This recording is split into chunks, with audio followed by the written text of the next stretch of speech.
do live in a time period when it seems like everybody's more focused on, what we don't agree on than what we do agree on. So we have several things I think that help lead us to positive interactions and also positive conflict resolution.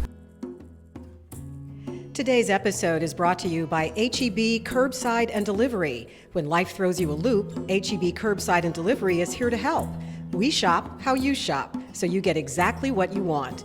Order today at HEB.com. HEB Curbside and Delivery. It's never been easier to shop HEB. Welcome to Our Voices Matter. In 1986, our guest today, along with his business partner, started their company with 3 clients, 2 desks, and a phone with a very long cord. I love that. Today, the company is an international powerhouse with revenues of $3.3 billion, that's with a B, serving 100,000 clients and employing 3,100 people in more than 70 locations across this great country of the United States. He is the chairman, president, and CEO of Insperity, a company that basically invented HR outsourcing. Paul Sarvadi, welcome to Our Voices Matter. Thank you, Linda. Great to be with you. It is so exciting for me to have a chance to talk to you. When I hear those statistics, it's pretty impressive that you were able to do that. And one of the reasons that I really wanted to talk to you is because everything that you created is all about keeping people at the core. Why is that? Well, I've always felt like, it's the people that get the job done. And our whole business was started in a unique way. Instead of starting with the spreadsheet or, how much would we sell and, all the product related issues that businesses have when they start up, we started with a set of values. We said, what kind of company would we want to establish? And hiring people for their input, not their output. Having people work to live instead of live to work. It turned out to be a very people-centric beginning, and that has served us well all the way through. What is it, do you think, that sets your company apart from others, particularly because you started, your business model kind of didn't exist? You were the first, were you not? Or among the first, for sure, to do HR outsourcing? We were. The concept of outsourcing the HR function really didn't exist when we started. But we felt like the best way we could provide a lift to small and mid-sized businesses and improve both the likelihood of success and the degree was to provide an infrastructure for small business so the owner could focus on managing their profit opportunities, help to level the playing field by being able to attract and retain key people, and then helping them create an environment where you could get discretionary effort from your people, a unique collaboration, and have people aligned with the strategies so that business could just take off. And so that was the idea of outsourcing the HR function, and the fact that it didn't exist yet didn't stop us. Why? Why didn't it stop you? Well, what was we had it inside a passion of you that made you say, we can do this? I'd started my own businesses, small businesses, some that had gone well, and some that crashed and burned. And I learned half of being smart is knowing what you don't know, and then if you can be honest about that, then you fill the gaps with other people with talents and skills to help you get there. And so we just wanted to provide an infrastructure that could help companies do that. And we found a niche there, and it really, really worked, as you can see. You speak in your book, which is wonderful, by the way. Thank you. You speak in your book about faith. Tell our audience how faith plays into what you do and why you're not afraid to talk about that in the workplace, because not all companies would do that. That's right, and today it's especially touchy to have these kinds of conversations, but in the book I talk about entrepreneurial faith and faith at work, which is kind of a little double meaning there, because it's both faith at work to make things happen, but also faith in the workplace, which I think is very important for all of us. But entrepreneurial faith is that confidence and the the outlook from the business owner, kind of painting the picture about what's to come, and just a persistence and a focus on making those things happen. So, faith is acting on what you believe and expect. And so it's the action you take, not the words that you say. And what I have found is that creative force of an entrepreneur is kind of contagious, and it kind of pulls people in, and pretty soon everybody's on that same page. And if you get this part right, there's just a tremendous power in it to get amazing results. You talked about having the difficult conversations. We're living in a time where we really need to have a lot of those conversations. I'm curious about how you are navigating the workplace and your employees, given the contentious times in which we're living, and the fact that we are seemingly as divided as we've ever been. Some would say more than ever. Whether it's more or less, we're divided. How is that translating into the workplace, and how are you as a leader helping your people manage that? That's a great question, and it's so important right now to focus on having a corporate culture that really elevates people. I'm a big believer in diversity through an emphasis on commonality, not looking at what's different about all, but what we have in common. So we really emphasize the common values of treating every person as the amazing creation that they really are, with a unique level of creativity and ability to contribute in such a way that we look at it as a talent search, and every person that joins us changes the potential of our company. So that's a demonstration of the level of appreciation we have for each person. And then we have other values like the integrity on how we deal with each other, the respect we have for one another, the teamwork, servant leadership, and even accountability as a way to improve individual and company-wide performance. So stating it very clearly that we owe it to each other to keep each other accountable, but not to shake a finger at anybody, but rather to help people be the best they can be and help our company be the best we can be. So you have those core values in place, and you start from a place of commonality.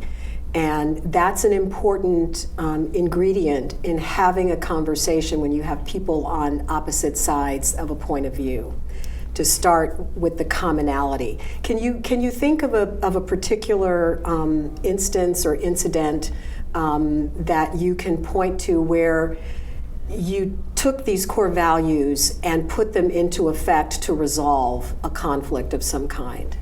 Absolutely. That happens fairly often in business. You have challenges that you have to overcome.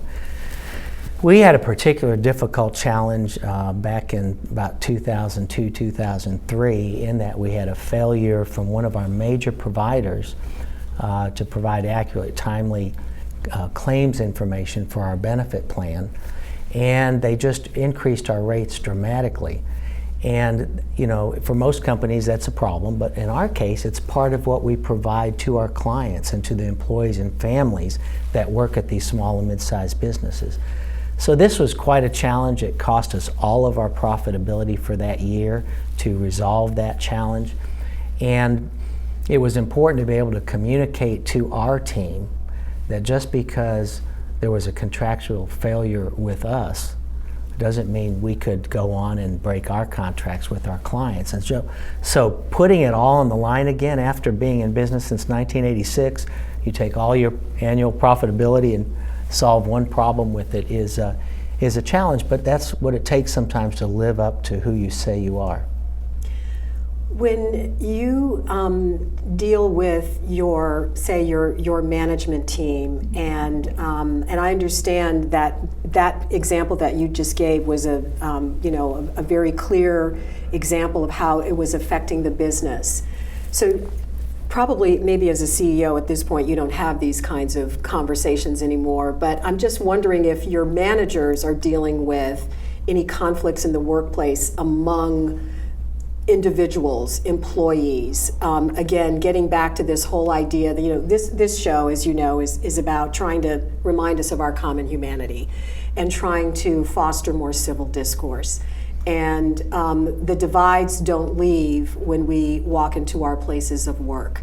And so I'm always interested in hearing how companies and how leadership in companies is using their core values and who they are, what the company stands for, to help facilitate these kinds of conversations or even mediate when it's necessary. So do you have any examples along those lines that you can share? Sure. First of all, let me just say that treating people properly with respect and taking care of people, which is the way I like to refer to it, I always say is not rocket science. It seems a natural thing to want to do and that we should be able to do. But the reality is if it were rocket science, it would be a lot easier, because rocket science is math and physics and laws that work the same way every day. But working with people is behavioral science, and it works differently every day, even with the same situation with the same person, because we are amazingly complex as human beings. And we have to respect that. We have to really make that a foundation of how we interact with one another. And so when we have situations, which of course you're going to have, as soon as you put people in the mix, it gets complicated. People have differences of opinion, people have, strong feelings about different situations, and we do live in a time period when it seems like everybody's more focused on, what we don't agree on than what we do agree on. So we have several things I think that help lead us to positive interactions and also positive conflict resolution. One of them is that we teach early on in our introductory meetings with new employees and reinforce this on an ongoing basis, is that we always provide each other the presumption of good intentions. So when we see something or when we have a conflict where something doesn't seem right to us or it seems like somebody has offended us in some way or another, we hold ourselves accountable to begin the discussion with the assumption of good intentions. That certainly it was not an intentional thing. And we have found that is so beneficial, to go to the person, that whoever you have an issue with, without the presumption of ill intention, say, this is what happened, what am I missing here? What did I misperceive? And you'll be amazed how many times, oh my goodness, I didn't realize that was going to affect you like that. That's not what I meant at all. And those are enriching moments where you build on that relationship and earn and gain more trust. And that's what it fosters conversation if you come at it that way. Absolutely. It fosters more trust, and that's, a trust-based organization is the most powerful. And that's where you have to begin in order to build a dialogue with people who have opposing points of view. If they don't trust each other, you can't get anything That's exactly accomplished. Right. Tell me a little bit about your backstory. Where did you grow up? How did you grow up? And what is it about you, or maybe in your upbringing, that helped you get to this point where you knew that when you started this company that it had to be all about people and human beings and making them the core of what you're doing? Sure. Well, I was raised in Ohio, but got to Texas as soon as possible. Like the rest of us, right? Who weren't born here. My family moved to Texas when I was going into high school, and I was raised in a family with 9 children, modest, but enough to survive, but not a fairly modest upbringing. And met my wife in high school. We got married very young, and have now 6 children that are adults and 20 grandchildren. So, wow. This idea of focusing on people's always been important to us. But I would say it was, really my faith walk that had the most significant foundational element. And what I mean by that is my wife and I, our second child, actually only lived for an hour and passed away. And when you have moments like that, you have to look up. You have to say, what is this really all about? I thought I was in control of everything and, super confident young man.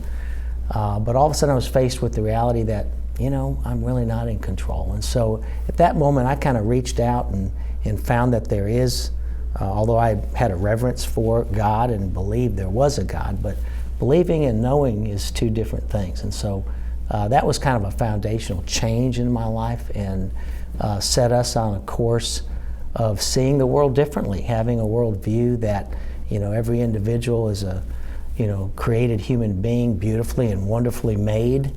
And out of that, it just changes the way you want to interact with people. Isn't that just kind of the way it always goes when we have some sort of devastating, and I'm so sorry for your loss. I'm sure this was many years ago, but I'm sure you also never get over that. Sure. But for you to be able to take that lesson and translate it into not only your personal life, but into your professional life, and have that be the foundational basis of how you conduct your business. It seems that in times of conflict and stress and hardship, when things happen, that's when all of a sudden the light bulb for us goes off, and it helps us really grasp and understand the wonder of being a human being. Isn't that just amazing to you? It's no question. That's we have to get to the end of ourselves and our own thinking to kind of get outside the box and think about, what can be. I wonder if a lot of corporations would embrace the way that you go about doing your business. To me, it's refreshing to talk with the CEO of a company as large as Insperity and with as much influence and power as you have, to hear you talk in such a human way and to talk about how those values have made your company or helped to make your company what it is today. If there were one thing you could say to young people who today are entrepreneurs and about to start their companies, what is it that you would tell them? What advice would you give them that perhaps you wish you had had when you were a young man starting out? Sure. If you think about what it takes to start and develop an effective business, there's really 5 major areas. There's finance, operations, sales, technology, and people. And what I've seen over 33 plus years working with small and mid-sized companies is that many of them will, have a good strategy, kind of a systematic and strategic plan for 1 or 2 or 3 of these areas, kind of depending on where the owner is most well suited and most comfortable. But the more of these areas that you have a systematic and strategic plan, then the more likely you are to have a tremendous success in your business. But the one that seems to end up last on the list is the people strategy. And it's so funny because who in the world are the ones that actually implement the strategies in the other 4 areas? It's the people. So I would say develop a culture by design, not by default. Decide what kind of company you want to have. Go ahead and answer the question, how would you want your people to describe your company 5 years from now? If you were to ask them, what's it like to work at your company? What answer would you like them to say? If you develop that, then you can develop a path on what is it that you can do and how you build your company that will lead to that result. So I would say develop an effective people strategy. What's been the greatest challenge that you've had to overcome as you have shepherded Insperity through the ups and downs that are inherent in any business? What's been your greatest challenge and how did you overcome it? I think we've had several challenges. I mentioned the one where we kind of had a big financial challenge. We've also had challenges, as a public company. We're on the New York Stock Exchange. I took the company public in 97. That must have been exciting. It was. It's very exciting. It's amazing. It's it's the story of the American dream, coming true. But now I've been a CEO of a public company for over 20 years, and that life has changed some. And not everybody sees that direct link between how you treat your people and the financial results of the company. And that's really the message I have out there, is that if you get this people part right, you will have financial results that are way beyond, and it's not an ethereal or it's not a hope. It is a direct link. It's cause and effect. And but as a public company, sometimes you have shareholders who don't agree. And so fighting through those battles to where you can maintain the culture that you believe is driving the success, even when some people don't see it that way, that was a bit of a challenge. I bet. So how do you navigate something like that? Well, we had a situation where we actually had an activist investor come in and get on the board, and so we had to really make our case, and we had to, the approach I took was to have the management team stay focused on producing results while a small team of us focused on dealing with the activist investor and communicating. So kind of carving it up right, and then everybody being focused on what needs to happen was probably the practical key to the result. And then beyond that, it was just standing firm, knowing what it is that's driving our success, continuing to drive that home, and producing those results. I'm wondering if the fact that your company has won numerous awards in terms of best places to work, and your employees have wonderful things to say about the company by and large, and I wonder if that was a factor in the argument that you were making to this activist investor to say, look, here's what our people are saying, and here's what our bottom line is, and excuse me, there's a direct connection here. Was that a part of your argument at all? Certainly. I mean, I had to continually drive home the fact that it's the people that are making the difference, and the culture is important to maintain. And they had their positions and arguments, and so we just had to find the common ground there. But as the CEO, it's your job to get the results, and so just in spite of disagreement, I had to continue on with what I believe would get us where we need to go. So as the CEO now, after so many years, what's a day in the life like for you now? What is your typical day? Well, not all that different from early on in terms of, preparing and planning and prioritizing the most significant things that I think can make a difference that day, and then making sure I interact with the right people and have an opportunity, looking at it over time, to make sure I'm touching the right people at the right time throughout the organization. So those things are pretty similar. My time is pulled a lot of different directions. I didn't have public shareholders, or I wasn't traveling all over the country. And then I added a new full-time job recently of authoring a book, and then getting the word out about that as well. But all that's driving toward the same result, and happy to keep doing it. So not to get political, because this is not a political show, but I wonder what your thoughts are in terms of your outlook for the company in the current climate, economic and otherwise. What are you thinking and feeling about what the future holds, not only for your business, but for most businesses in America? That's a good question. What we see from the economic climate is actually very positive right now. I know there's some talk and discussion and kind of a bit of a hand-wringing going on. But we have at least some really good insight into the small and mid-sized business community. We actually enroll the new people that are hired, and we process the raises, and we know what the pay rates are for new people coming on. We know how much overtime is being worked. We even know the commissions we pay to the sales staff of our clients, which gives us some insight into how sales are going at the client companies. So you've got all the data.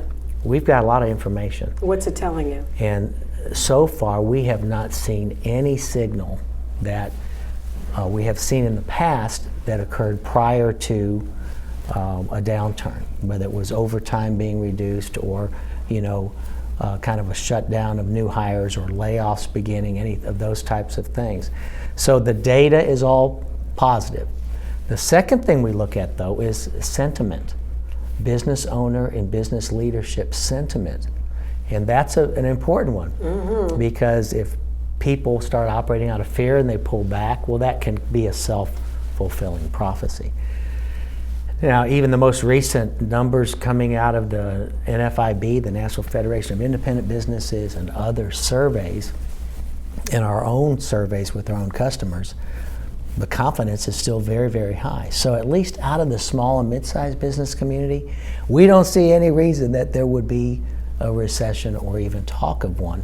But we're keeping our eyes open, because as soon as the hand-wringing starts, you have to be ready.